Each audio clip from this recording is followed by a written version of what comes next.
Estamos al aire.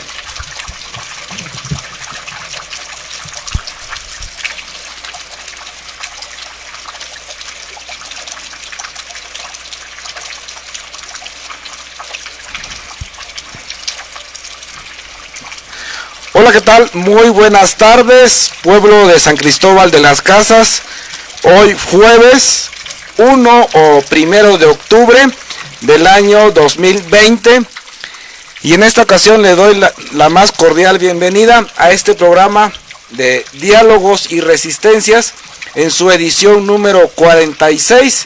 Ya estamos iniciando este mes de octubre, un mes que históricamente ha sido combativo, y por eso también y por otras cosas hemos decidido y acordado con el doctor Gerardo González Figueroa.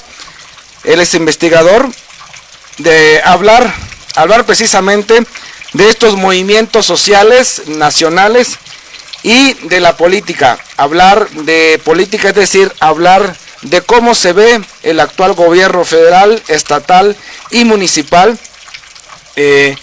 Hablar de una situación que ha dejado la pandemia de manera directa o indirecta, de cómo impacta esto en la inmovilización social, de qué manera afecta y de cómo se ve desde la antropología, desde la sociología, desde la cuestión social, y lo que ha dejado esta pandemia, tanto para bien o para mal.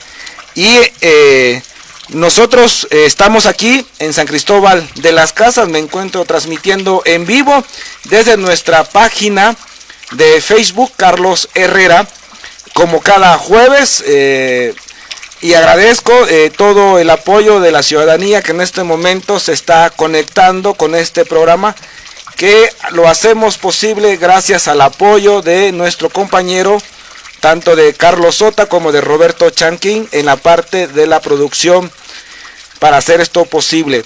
Y repito, hoy hablaremos de este tema tan importante que en San Cristóbal y en Chiapas tiene mucho eco, y no solamente es hablar, sino analizar, reflexionar y desde luego criticar, que es lo que a nosotros más nos interesa, ¿no? Que hacer una crítica de lo que está ocurriendo actualmente en el ambiente político y en los movimientos sociales. Por eso doy la más cordial de las bienvenidas a nuestro amigo, el doctor y médico, ¿verdad? Gerardo González Figueroa. Muchas gracias. Gracias, Carlos, a tu público también.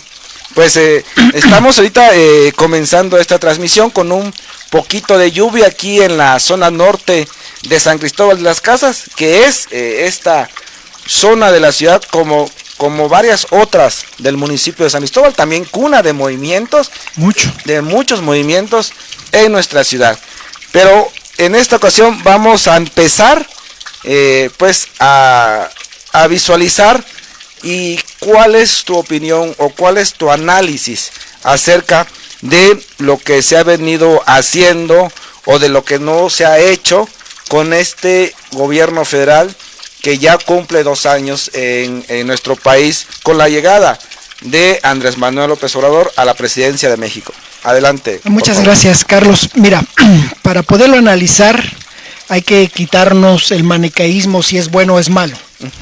El gobierno actual es producto, nos guste o no nos guste, de un proceso democrático en el país, es decir, el voto pudo determinar, y en este caso al triunfador, que hoy es el presidente de la República.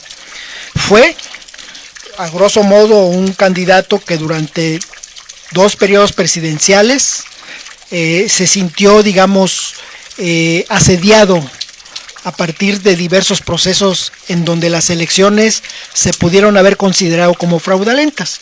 La primera del 2006, a partir, se ha dicho, un algoritmo, una serie de compra del voto.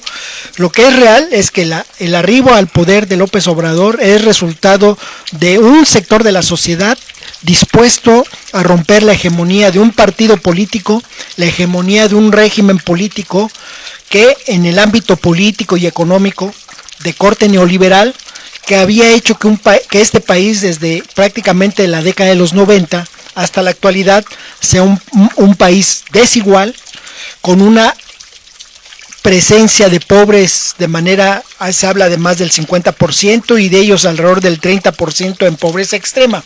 Es decir, un país en donde su régimen político, su régimen económico creó no solamente pobres, no solamente excluidos, sino hizo un país sumamente desigual. Y es en ese contexto que tenemos que valorar el gobierno de López Obrador, en donde otro de los puntos, que es digamos el que es más visible en la actualidad, es el de una lucha contra la corrupción, ¿verdad? Entonces, ¿cómo valorar un gobierno que en ese contexto de violencia política, porque había violencia política, porque siempre se piensa que la Ciudad de México es el lugar en donde, no, este país es un país complejo y diverso, en donde en diversos y en la gran mayoría de la entidad. Masacre, por ejemplo, que mañana se conmemora un aniversario. Bueno, si lo vemos en una perspectiva más histórica, el movimiento de López Obrador no es equivocado cuando él mismo y otros pensamos que es producto de una serie de luchas que vienen de mediados de la década de los 50, con el asesinato, por ejemplo, de Rubén Jaramillo, la represión al movimiento magisterial, ferrocarrilero, y de electricistas. Ya en los 60 claramente un país que estuvo gobernado por una élite sumamente autoritaria. Era una época en que tener el pelo largo, el tener o leer literatura de tipo marxista o liberal era considerado un delito, y entonces generó una serie de movimientos que la parte más radical fueron democratizadores a nivel de la lucha sindical, sobre todo de maestros, médicos, electricistas, que fueron y son todavía de alguna manera la vanguardia del movimiento de los trabajadores. Y el otro, pues sin duda el movimiento indígena campesino, dado que antes de fines del siglo XX, México era un país eminentemente rural, con diversas oleadas, sobre todo a partir de lo que se conoce como el fin del milagro mexicano, que no es otra cosa más que en el momento en que México deja de exportar alimentos, tener una ciencia propia, una industria que tendía más a crear lo que se necesitaba el país, con un déficit importante de su economía, y que le permitió niveles como nunca antes visto. Y entonces, esa época de los 60 también se caracterizó por movimientos indígenas y campesinos, y los más radicales, que fueron los movimientos armados, que justamente hace unas semanas cumplió varios años, casi 60 años, 23, ¿no? Que fue el 23 de septiembre de 1965, con el ataque al cuartel Madera en Chihuahua, que creó, digamos, la época moderna de las guerrillas en México. Es decir, que tanto, podemos llamarlo así, un político carismático, me refiero a Andrés Manuel López Obrador, se enfrenta a todo lo que deja, a todo lo que edificó este antiguo régimen para mantenerse y sostenerse con autoritarismo, con masacres, con corrupción, con simulación, con engaño, con todo lo que ya sabemos como país. A eso se enfrenta Andrés Manuel López Obrador. No, Andrés Manuel desde un principio declaró algo que a mí en su discurso me fue muy chocante, esto de la mafia del poder, que era muy repetitivo, y en donde pues, efectivamente había una élite política, hay una élite política que es dueña casi de la comunicación, la producción, las mediaciones industriales, exacto. Pero ahí, y eso es muy importante no olvidarlo, que también hay una élite política. Esa élite política es lo que hoy conocemos, es la clase política, la que está en los diversos partidos. Hoy es Morena el mayoritario, pero lo fue el PRI, lo fue el PAN, duraron 12 años en el gobierno. Entonces, Andrés Manuel representa, nos guste o no nos guste, representa el anhelo de una sociedad, digamos, ya fastidiada, golpeada, en muchos sentidos, económica, política y socialmente. Menospreciada. Muy menospreciada, ¿no? Se habla hoy que si la clase media, que si... Y creo que ese es un elemento que también creo que sí debemos de analizarlo, porque para mí, pues somos trabajadores con mejores niveles de vida, pero somos trabajadores. Es decir, en el mundo capitalista hay trabajadores explotados y hay sectores que explotan esos trabajadores. Y en ese sentido hay que poner que este país, justamente este país tan rico, tan interesante en historia, en luchas sociales, lo que tú quieras, esto es un país que ha sido vejado económica, política y socialmente. Y sin embargo surgen estos, no sé si llamarles movimientos sociales, si lleguen a eso, pero que vemos estas expresiones de grupos de la ultraderecha principalmente y de la derecha del país, amafiados o en contubernio con los grupos económicos y políticos que ahora se sienten pues que no tienen ese poder, ¿no? Que les están quitando ese poder que antes tuvieron, pero que ahora mandan a grupos de personas, de ciudadanos, ¿sí? Enarbolando una situación que ahora se conoce, por ejemplo, como Frena y entre otros, ¿no? Que están ahí. Sí. ¿Qué puede pasar con esto? Bueno, tú me decías hace rato, no se puede soslayar, ¿no? Nunca. Por pequeño que sea este grupo de personas. Siempre la historia es una suma de hechos contradictorios, semejantes, producidos sin duda en sociedad por la sociedad.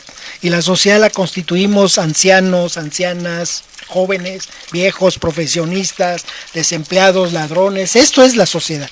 Y entonces en ese sentido, cuando hablamos de los movimientos sociales, hablamos en general de uno muy particular porque tuvo como un rol histórico de transformación, que es la clase explotada o el proletariado. Entonces, tenemos movimientos sociales desde la clase obrera reivindicando el carácter de clase y reivindicando, digamos, demandas de tipo, sobre todo económicas. Pero de ahí, y como te decía, ¿no? Desde los 50 en este país, una vez que termina el proceso revolucionario después de la Segunda Guerra Mundial y que más o menos se estabiliza el país políticamente con un partido hecho desde el régimen de Estado, que fue primero el Partido Nacional Revolucionario, después el Partido de la Revolución Mexicana y hasta que... creo que funcionó hasta con el cardenismo. Funcionó hasta el Partido de la Revolución Mexicana, hasta el cardenismo, pero es un presidente que es, se me fue el nombre del presidente alemán, quien crea el PRI en 1946, si no mal recuerdo. Y entonces ese partido va a conducir, digamos, los destinos, no obviamente del país, pero fundamentalmente de esta élite política que, aunque no lo decía abiertamente, se sentía como la clase que había vencido el proceso revolucionario, ¿verdad? Entonces, estos movimientos, a partir de esto que te digo, son movimientos, sobre todo, que en el fondo se organizan y van acumulando, digamos, una fuerza para poder enfrentar al Estado. La expresión máxima era la huelga en términos políticos. Le hicieron, te digo, ferrocarrileros, electricistas, maestros, en algún momento médicos, jornaleros agrícolas, campesinos, hicieron huelgas. Pero cuando no había la representación, porque todo lo definía esta élite a través del corporativismo o la cooptación, empezaron a aparecer, digamos, disidencias. Estas disidencias fueron lo más radical, los movimientos armados, como el movimiento en Madera, Chihuahua, y posteriormente ya ves a la aparición de la guerrilla de Lucio, la de Genaro, aparecen las famosas ahora Fuerzas de Liberación Nacional, que terminarían fundando primero un núcleo en Chiapas y después el Ejército Zapatista, la Liga 23 de septiembre, la Unión del Pueblo, el FUS, el MIR, el FRAP, es decir, una serie de grupos, sobre todo de jóvenes, esto también hay que decirlo, cuando se dice que eran jóvenes valientes, no se refiere a que asesinar es una forma valiente, entonces, sino la forma en que se organizaron para enfrentar a una maquinaria tan grande como puede ser un Estado-nación. Para ti, o ¿cómo puedes describir al Frena entonces? ¿Cómo sería? Bueno,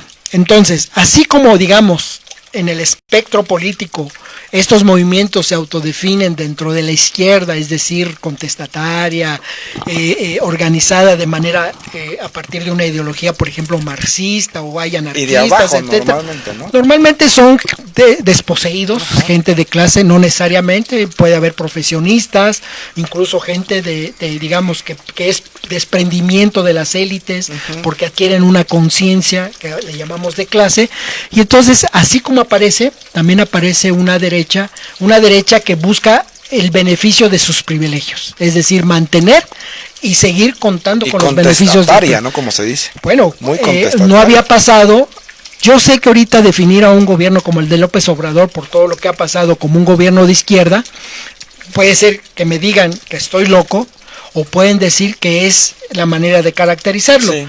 Más que caracterizarlo en un espectro ideológico, el gobierno de López Obrador es producto de lo que ya dijimos.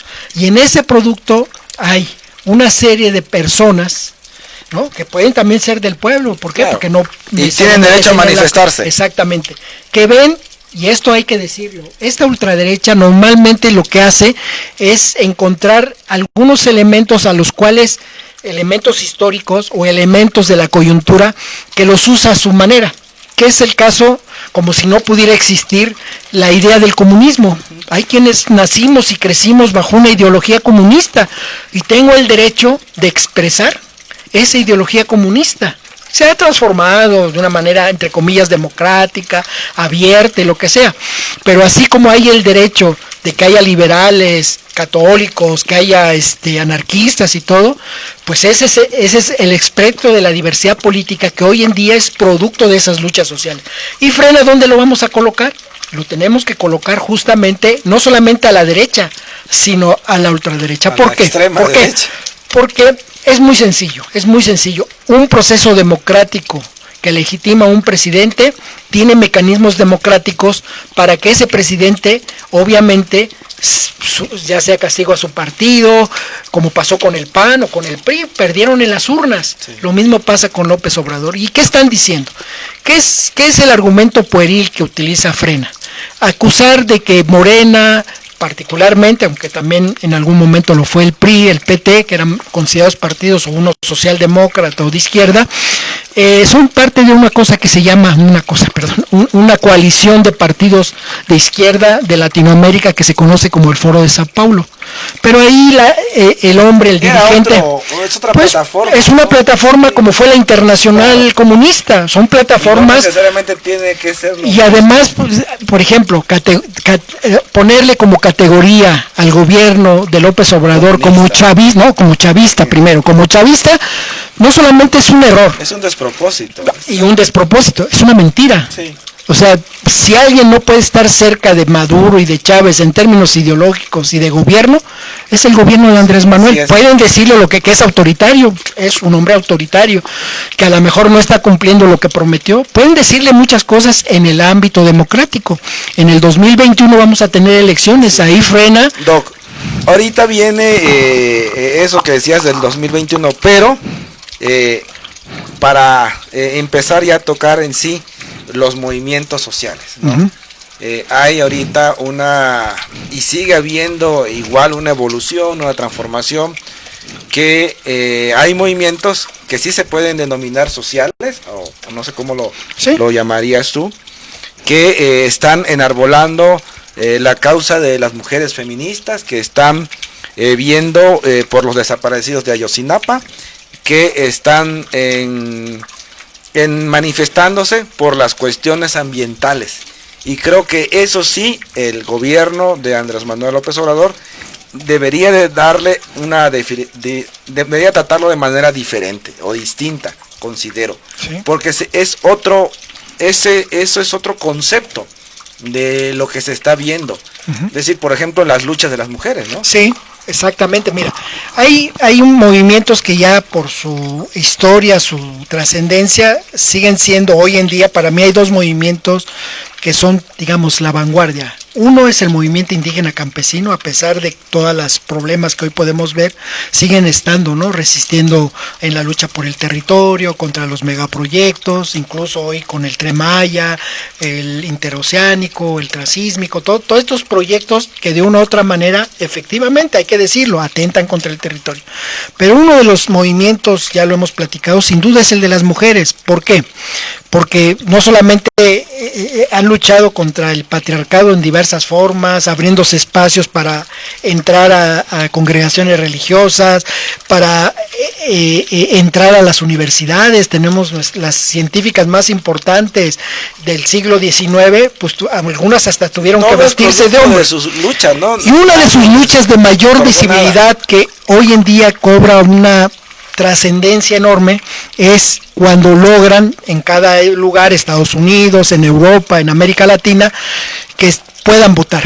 Es ese cambio de ser reconocidas con derechos políticos va a poner a las mujeres en un contexto no solamente de lucha por la igualdad, sino particularmente reconocimiento de esa diversidad que hoy en día tiene el trabajo doméstico, el reconocimiento al ser mujer, la propia lucha sindical que hay, sindicalistas, etcétera. Entonces, también desde mediados del siglo pasado empezaron a aparecer movimientos contra las plantas nucleares, eso es muy común en Europa, sobre todo en Francia, Italia, y después fueron enarbolando demandas fundamentales para defender la naturaleza, ¿sí?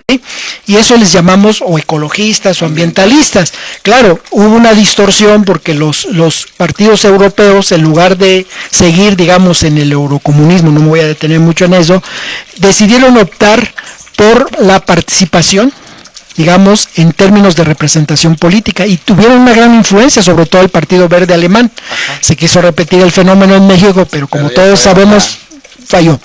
Y hoy en día, lo que sí podemos decir, que el movimiento de mujeres es un movimiento civilizatorio, está transformando, va a transformar, de hecho, creo yo, la familia, la sexualidad, la representación, la misma relación política, ¿no? La forma de participación política, termina con caudillismos, con autoritarismos, con mesianismos, es decir, plantea prácticamente en el proceso que va a ir llevando, va a transformar las viejas relaciones que fueron o son parte de la estructura capitalista, burguesa, explotadora, por nuevas relaciones muy radicales, ¿no? Hoy podemos ver desde la sexualidad, los géneros, esta diversidad de participación política, estos feminismos, como así mismo se llaman. Que sería su lucha por el derecho a decidir sobre ellas mismas. Sobre su cuerpo, al cuerpo lo han territorializado, sí, por decirlo así, ubican no solamente la lucha para ellas y por ellas, también la lucha de los demás, de esta diversidad que hoy es esta sociedad, que le está costando mucho trabajo a la sociedad entenderlas. Pero si no deja de ser solidarios, si no entendemos que la lucha de las mujeres es una lucha que nos cambia y nos debe de cambiar y desconstruir nuestro ser masculino, nuestro ser hombre, nuestro esquema, claro, de poder, de violencia, sí, de privilegios. Y de privilegios, es justamente la importancia de este movimiento. Entonces, ¿qué pasa con Andrés Manuel? Pues Andrés Manuel, también hay que decirlo, está viendo, no porque sea viejo, porque yo no creo que sea viejo, es un hombre maduro, pero está viendo de manera añeja el reconocimiento de que sí, ya llegó al poder, pero para realmente transformar ese poder requiere de las feministas, de los ambientalistas, de los indígenas, requiere una movilización de la gente que permita justamente transformar, porque el estado de la situación que nos tiene es el sistema que vivimos, esta violencia del narco cotidiana en casa, es parte y justamente... no abona una descalificación. Para nada. No abona. Un gobernante, yo lo que digo que Andrés Manuel debe de saber que él es un gobernante, es un jefe de Estado, y un jefe de Estado tiene principios y valores, pero también tiene actitudes, y una actitud fundamental de cualquier gobernante de izquierda o derecha es escuchar, y no tener la piel ligera porque lo critican, porque ¿por qué no lo vamos a criticar? Así es. ¿Por qué no le vamos a lo mejor estoy equivocado y me lo va a decir o me lo va a demostrar, pero si yo veo que el presidente no reconoce, no escucha, califica de manera muy fácil a sus adversarios cuando él debería de escucharlos, él debería de poner el ejemplo incluso del famoso cubrebocas, de muchas cosas. Es un hombre muy interesante, pero también él tiene que llegar, tienen tanto los fanáticos, porque no todos, hay gente que lo aprecia bien, pero hay fanatismo, y esos fanatismos no abonan a la construcción democrática.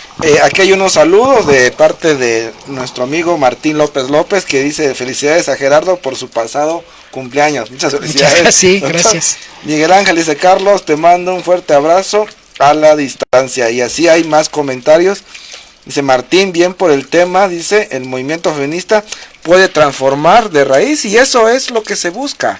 Y yo creo que eso es no es una disidencia, ¿va? Para dejarlo claro. Bueno, es una disidencia, pero ojo. Pero no es una disidencia partidista. No, bueno, es diferente. No tiene que ver con cuestiones partidistas. Eso la sociedad debe entender, ¿sí? Que el partido es un instrumento, pero hay otros instrumentos, una cooperativa. ¿Sí? Bueno, ya que Martín, y al cual sabe el aprecio y la admiración que le tenemos, pues Martín es un buen ejemplo de cómo esta acción colectiva, esta manera de construir lo que se llama ciudadanía, pues abona la democracia, abona el cambio social. Porque hoy mismo, yo digo que salvo Morena, pero en relación a nosotros o los demás partidos que casi ni existen, se ve pues que hay un movimiento genuino, yo así lo considero, de las feministas, y que se comunica, se convocan ellas mismas y participan y llegan. O sea, no han sido acarreadas. Este es el otro elemento. Es que de esa lucha. La sociedad va generando en estos procesos de construir. La sociedad lo construimos, ¿sí? La diversidad. Y esa diversidad también nos reconstruye a nosotros. Pero ¿qué pasa?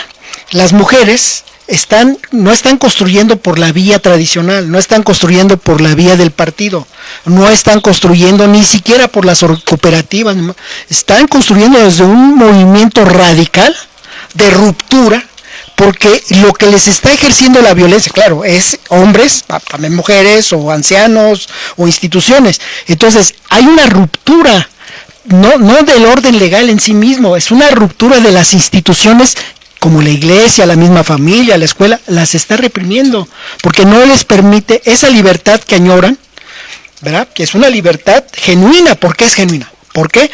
Pues porque están peleando justamente porque ya no haya esa violencia, porque puedan salir a la calle y que evite las miradas lascivas de nosotros, las agresiones cotidianas, el piropo, que ellas no lo piden, ellas lo que piden es vestirse como quiera.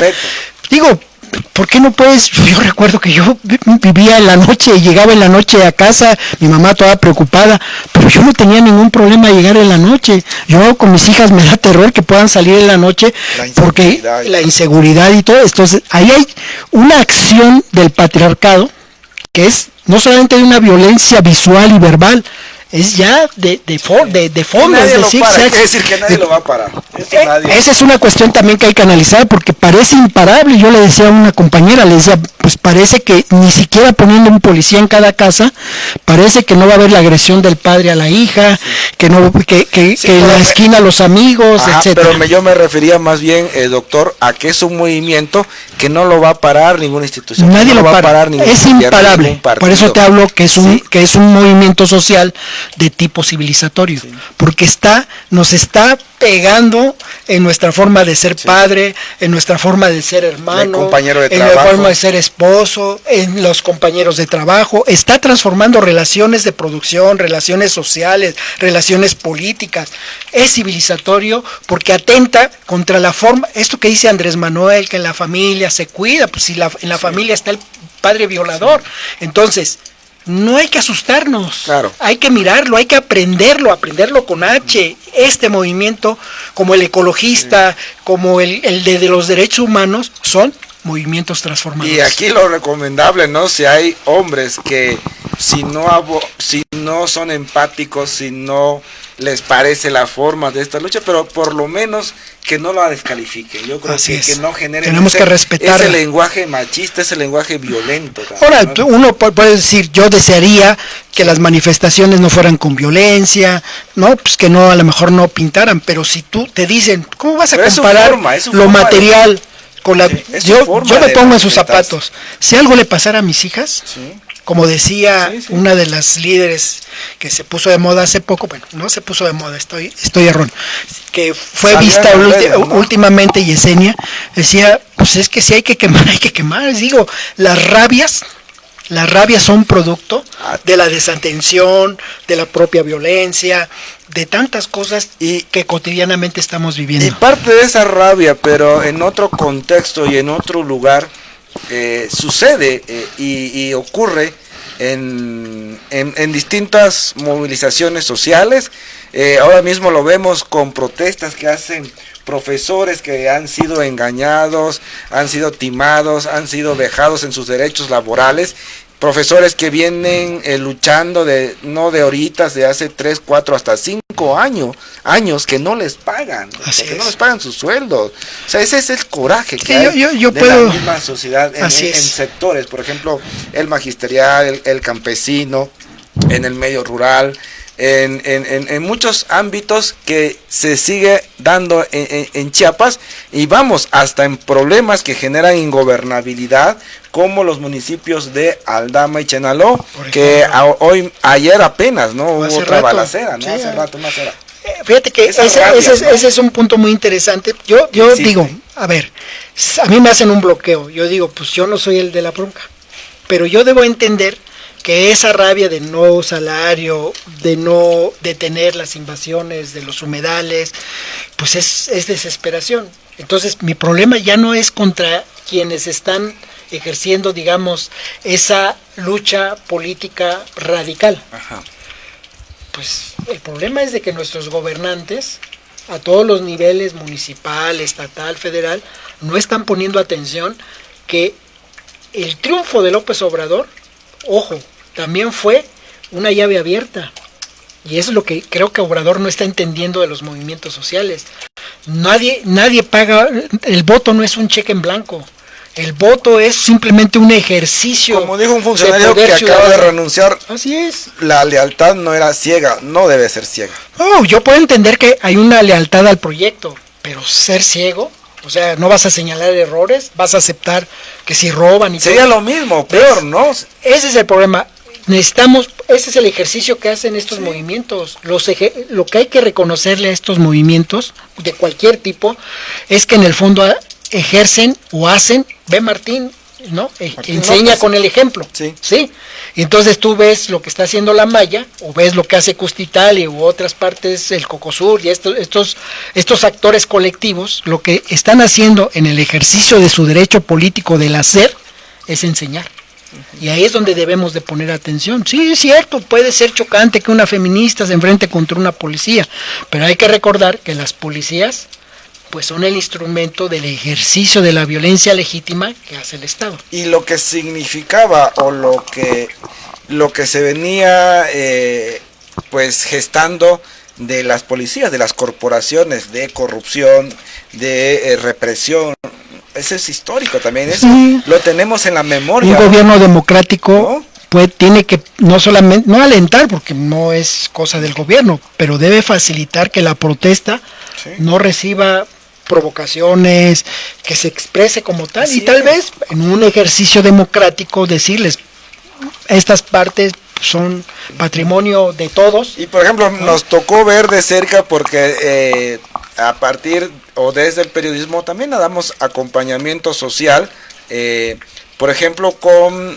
profesores que están trabajando en el nivel de telebachillerato comunitario, y nos toca ver esta lucha de ellos, de ellas, que se trasladan a la Ciudad de México, que más de 1,000 o más de 1,500 personas rodean, ¿no?, el Palacio Nacional y presionan precisamente para ser atendidos por el gobierno, y efectivamente los atiende incluso el mismo Andrés Manuel López Obrador. Exacto. Y les dice, ¿saben qué? Sí, su lucha es justa, les reconoce. Y yo creo que ese es el proceso. Necesitamos personajes políticos que tengan mucha tolerancia. Y les pagaron sus sueldos, claro, y todo eso, ¿no? Y que pues, a veces efectivamente el funcionario no hace bien su trabajo, pues ni modo que, ¿qué haces? Pues hay que decirlo. Y si no funciona, pues afuera, porque sí tienen razón quienes, a la academia, los que dependemos del recurso federal, nosotros somos servidores públicos.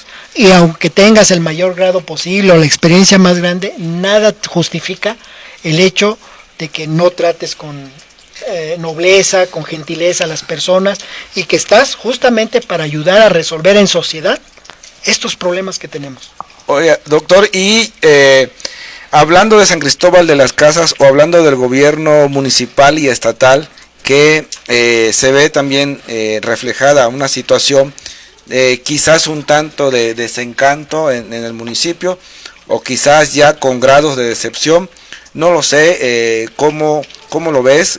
Porque sí hubo esa gran vorágine de un movimiento que Morena más que un partido es un movimiento, así nace, así se gesta, pero que si bien a nivel nacional hay medidas, hay políticas públicas que están empezando a caminar, sin embargo no vemos esa actuación del gobierno estatal o esa pues presencia de un gobierno municipal, que entendemos que un gobierno o que cualquier autoridad no puede resolver todo en 3 años ni en un sexenio, en este caso de un gobierno estatal, pero que ahora mismo hay y siguen habiendo estas inconformidades, estas quejas. Esa manera, yo diría, lo más criticable de quizás de esta administración es que no genera una forma de hacer política distinta. Yo creo que se repite la misma historia, la gente lo ha dicho en esa situación. No estamos descalificando o no estamos señalando o acusando, ¿no?, que hay corrupción o que hay un desgobierno o que hay represión. No, lo que se ve a simple vista es que sí hace falta un gobierno estatal y municipal que genere un cambio en la manera de hacer política, doctor. No sé cómo lo ves. Sí, yo creo que el problema es de fondo, y es muy importante lo que tú estás señalando, porque luego esto se personaliza, ¿no? Sí. Creo que la sociedad debe de formar buenos gobernantes y debe hacer que los gobernantes pues gobiernen bien. Es muy simple, por ejemplo, no hay mucho dinero, eso es real, los municipios reciben prácticamente lo necesario, pero alguien que me diga, como diría el cómico, ¿no?, alguien que me explique cuál es la prioridad de este municipio, ¿sí? ¿Cuál es la forma en que dónde va la inversión pública? ¿Qué es lo que vas a priorizar, verdad? Si son los baches, si es los humedales, si es el agua, si es la basura, si es el bosque, si es la violencia, la inseguridad, ¿no? Una vez que tú al menos tienes 5 que dices, esta es mi prioridad 1, mi prioridad 2, y por prioridad 1 voy cumpliendo, sabiendo que esas 5 prioridades pues va a dejar descubierto, porque no hay dinero para todo. Si lo hubiera, sería muy interesante, pero es real que no es cierto. Entonces, si esta sociedad, nosotros solamente pensamos que la democracia es ser libres cada 3 o cada 6 años, estamos equivocados. Implica autorresponsabilidad, ¿no? El cuidado de mi entorno, la basura, la forestación, el cuidado del agua, hacer separación, ¿no?, de los orgánicos y no orgánicos, etcétera. Es decir, hay muchas formas en que los ciudadanos no vamos a gobernar, pero podemos ser parte de que haya buen gobierno, ¿no? No permitir que haya delincuencia en mi barrio, ¿no? Tanto se ha dicho que si la zona norte, que si la zona tal, bueno, es responsabilidad del autocuidado de estas comunidades, de que si hay alguien que está que tiene casa de seguridad, que roba, ¿no?, etcétera, pues la misma comunidad también tenemos que hacernos responsables. Porque ¿qué pasa con nosotros? Así como votamos, pensamos, es que como yo pago impuestos, yo debo de tener todo como. Entonces, ¿dónde está mi responsabilidad ciudadana? No es solamente el voto, es el cuidado colectivo junto con otros en la calle, el barrio, que es, te digo, lo que hacen estos movimientos en San Cristóbal. Hacer conciencia, sí. Entonces es muy fácil. Yo por eso yo parto que el problema no es que si son buenos o malos gobiernos. El problema es que estos gobiernos de Morena, del PRI, o sea, no vemos diferencia. ¿Por qué? Porque no vemos en ellos planes que nos digan exactamente cuál es la prioridad, a dónde se va el recurso, etcétera, etcétera. Que tenga un rumbo. Sé que la pandemia, y lo saben los que nos están escuchando, ha sido un golpe, una experiencia, etcétera, etcétera. Ha sido muy fuerte. Saber, yo como médico, gente que se enferma, que queda desempleada. Por fortuna no me ha tocado ver gente que se muere, son muy pocos casos prácticamente. Pero digamos, eso hay que entender que hay coyunturas de este tipo, pero no podemos achacar que es un grave error, pues que la pandemia nos está mostrando una nueva realidad cuando la realidad ya está, realmente, ¿no?, ya está en la manera en que se está expresando. ¿Y cómo ves, hablando de esto último, cómo afecta a la sociedad y cómo afecta, si se puede decir así, a los movimientos sociales, esta pandemia, esta inmovilización, este aislamiento de la sociedad? Bueno, primero hay que reconocer que esto, aunque de alguna manera era un evento esperado, por la manera en que nos vamos agotando la naturaleza, el cambio climático, la ya aparición hace poco de una pandemia que tuvo su origen en México, etcétera, pero creo que nunca habíamos visto nuestra generación, esta que está viva, no le había tocado vivir, ¿no? Pues estar en casa durante tanto tiempo. Eso afectó a la acción colectiva, a muchos movimientos que no podían o no nos podemos reunir, que tenemos que tener cuidado para no enfermarte y por lo tanto no morir. Entonces, la pandemia hay que verlo como de por sí ya había una crisis de salud en el mundo. Eso también hay que decirlo. Y esta pandemia lo que hizo fue agudizar esa crisis de salud por problemas de profesionales, de infraestructura, de medicalización que llamamos del fenómeno salud-enfermedad. Hasta de nuestra forma de alimentarnos, ¿verdad? Eso también. O sea, cuando hablamos de la pandemia, hablamos de la crisis propiamente producida por el virus, pero está concomitante o alrededor de la educación, la alimentación, el trabajo, las relaciones sociales, todo eso está en crisis. Hoy en día tenemos un país que quiere reactivar su aparato económico, es decir, personas que necesitan tener ingresos, pero hoy está muy difícil y déjenme decirles, no es como advertir de manera al vacío. La crisis más fuerte viene el próximo año, porque mientras no haya vacuna, mientras no haya tratamiento, ahí tenemos al virus. El virus no se ha ido, se ha reducido la velocidad de contagio. Es posible, como he visto, no hay tantos hospitalizados, pero la infección, sí. O sea, el virus está latente como una amenaza peor de salud pública. Incluso eso, sin ser especialista o sin ser psicólogo o psiquiatra, pero eso afecta la cuestión emocional del ser humano. Claro. O sea, una pandemia, yo creo que no te mueres de la pandemia, sino te mueres de cuestiones emocionales. Algunos vivimos solos y más o menos la campechaneamos con estar solos por semanas incluso, pero hay muchas personas y vemos que un aumento en la violencia en muchos sentidos, la violencia a la pareja, pero también de las personas mayores que tuvieron que estar cuidados, no pueden ir, no pueden ser visitados, no pueden visitar, no pueden salir. Y ese encierro que no habíamos vivido, que es, digamos, por motivos de salud pública, creó una crisis de otro tipo, también de salud pública, en términos de enfermedades mentales, en términos de violencia, etcétera, etcétera.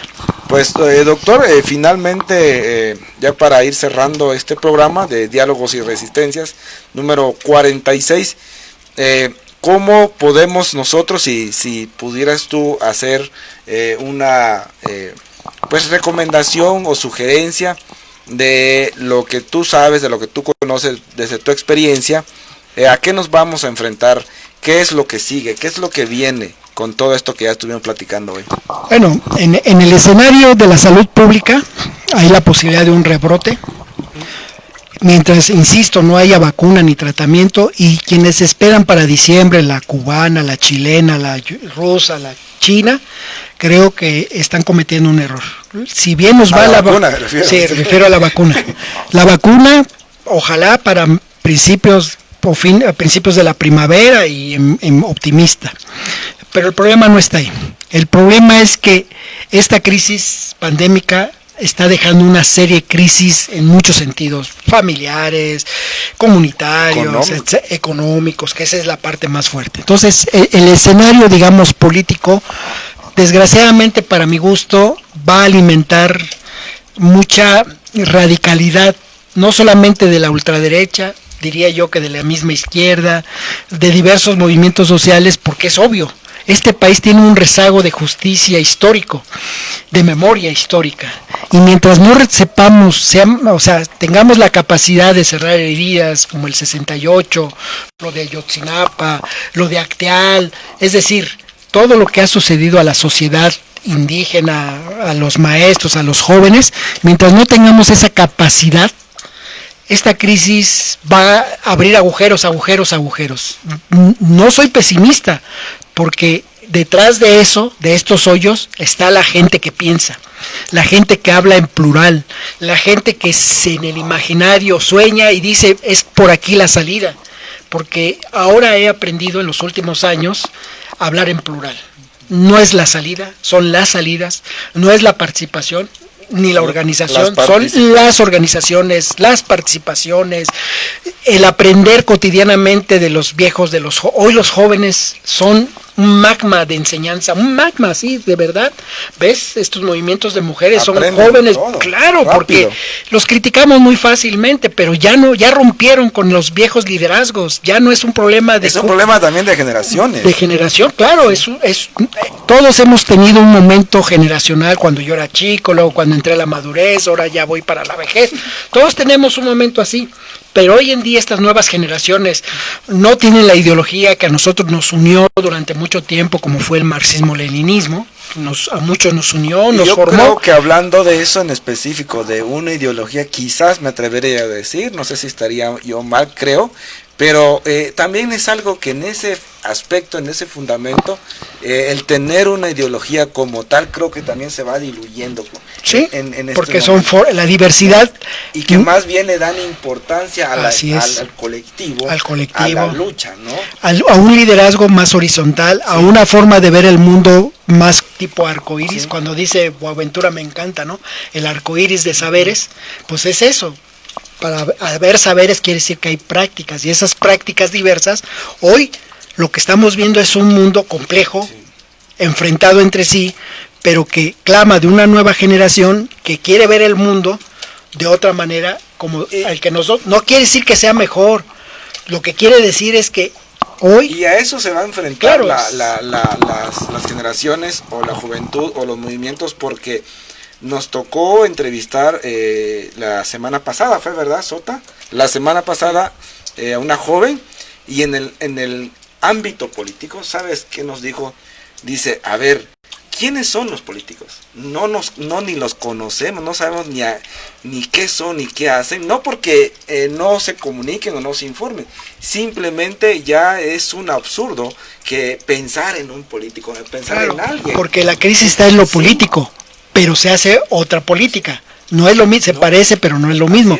La política es el modo en que la gente nos conectamos para hacer cosas que no son comunes. No hay un desconocimiento, pero... Se piensa que los jóvenes están despolitizados. No. Tienen otra forma exactamente, de ver la realidad.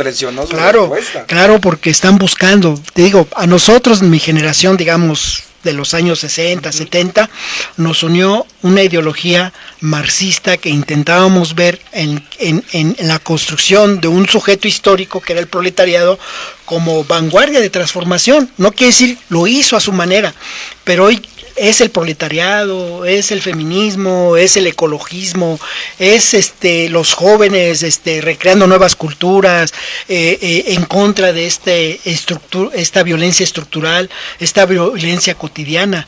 ¿Cómo la vamos a terminar? No va a venir de arriba a terminarla, tiene que venir de nosotros, de autogestionarnos para que esa violencia la terminemos de raíz, pero desde el colectivo. Y qué bueno que al menos en San Cristóbal lo he visto, que se está gestando y se sigue gestando estos movimientos, y pues me dio mucho gusto, doctor, hablar. Es una plática, es un análisis muy enriquecedor, muy oportuno hablarlo, decirlo, y se trata de eso, de tener una postura clara ante la ciudadanía, a que no, ni en esta pandemia ni en lo que pueda venir, no nos pues soslayemos de una responsabilidad social colectiva. Así que nosotros pues aquí estamos, los invitamos para que participen, así como ahorita en este programa, la próxima semana, el próximo jueves, doctor, y pues nosotros vamos a atender todos estos temas, vamos a dar... No quiero decir vamos a dar voz, porque la gente tiene una voz. Exacto. La gente se expresa y tiene sus propios mecanismos. Hay que saber escuchar. Hay que saber escuchar y escucharnos, doctor. ¿Algo más para finalizar? No, te agradezco como siempre, no solamente la amistad, sino estos espacios, porque nos sirven de autorreflexión, y hablar en voz alta nos permite también pues saber que nos equivocamos, ¿verdad? Sí, claro, y tener el valor para estar enfrente de una cámara, ¿no? Y eso es muy importante, sí, porque no quiero descalificar a nadie, pero sí hay que decir las cosas como son, o a nuestra manera de pensar, pero decirlas, eso es muy enriquecedor, insisto, y eso sí genera posturas, genera críticas, pero estamos nosotros en un constante movimiento, que es lo importante para lo que hacemos desde este programa, desde esta iniciativa de comunicación, que busca eso, ¿no? Que estamos hablando de temas que son relevantes, que no podemos soslayar, que no podemos obviar, que no vamos a decir, no hablemos de López Obrador. No, yo creo que se tiene que decir desde nuestra opinión, que es una opinión pues humana, que es una opinión de nuestra parte pues muy particular, muy, que no puede decir que es la de muchas voces o es la de miles de personas. No, es una opinión, y ahí es donde nosotros nos queremos dejar este enfoque, este análisis, ¿no?